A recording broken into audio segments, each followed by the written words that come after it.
I left my mother not because I didn't love her, but in order to be able to continue to love her. Staying would have made that impossible. Once I left, I didn't see or speak to her for years. She never looked for me. She never asked me why I left. There was no need for that. We both knew. We settled on a lie. A good one, I crafted it. She loved me enough to let me go.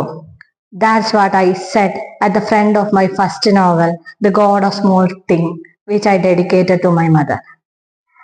Mother Mary comes to me. എൻ്റെ പ്രിയപ്പെട്ട എഴുത്തുകാരി അരുന്ധതി റോയിയുടെ ആദ്യത്തെ novel, Booker സമ്മാനത്തിന് അർഹമായ God of small things, കുഞ്ഞു കാര്യങ്ങളുടെ ഒടേ തമ്പുരാൻ, സ്വന്തം അമ്മയ്ക്ക് സമർപ്പിച്ച ആ നോവലിലെ അമ്മുവിനെയും എസ്തറിനെയും റാഹേലിനെയും മലയാളികൾക്കും മറക്കാൻ കഴിയുകയില്ല. അവിടെ എവിടെയായിട്ടോ സ്വന്തം ജീവിതവും അരുന്ധതി റോയ് അവിടെ വരച്ചിടാൻ ശ്രമിച്ചിട്ടുണ്ട്. ജീവാംശമുള്ള കൃതി Mother Mary comes to me രണ്ട് സ്ത്രീകളുടെ, അവർ ജീവിച്ച രണ്ട് കാലഘട്ടത്തിന്റെ സംഭവങ്ങളാണ് എന്ന് പറയാം. ആദ്യത്തെ നോവലിലെ പോലെ തന്നെ ചെറിയ കാര്യങ്ങളിൽ പോലും മനോഹരമായി ക്രാഫ്റ്റ് ചെയ്ത് ആ സാഹിത്യത്തെ ഇവിടെയും നമുക്ക് കാണാൻ കഴിയും. ഇലകളിലെയും മണ്ണിലെയും പൂക്കളിലെയും ഒക്കെ സൗന്ദര്യത്തെ വരച്ചിടുന്ന അരുന്ധതി റോയ്. അവരുടെ എഴുത്തിനെ ഞാൻ ഇഷ്ടപ്പെടാൻ ഉള്ള പ്രധാന കാരണം അത് തന്നെയാണ്.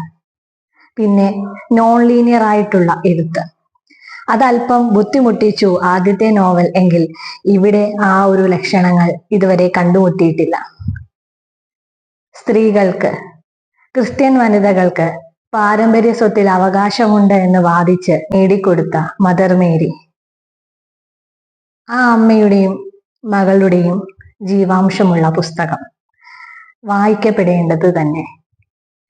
ആളുകളാൽ വിമർശിക്കപ്പെടുമ്പോൾ അരുന്ധതി റോയ് എന്ന എഴുത്തുകാരിയുടെ തൂലികയിലെ എഴുത്ത് കൂടുതൽ വജ്രതുല്യമാവുകയാണ്.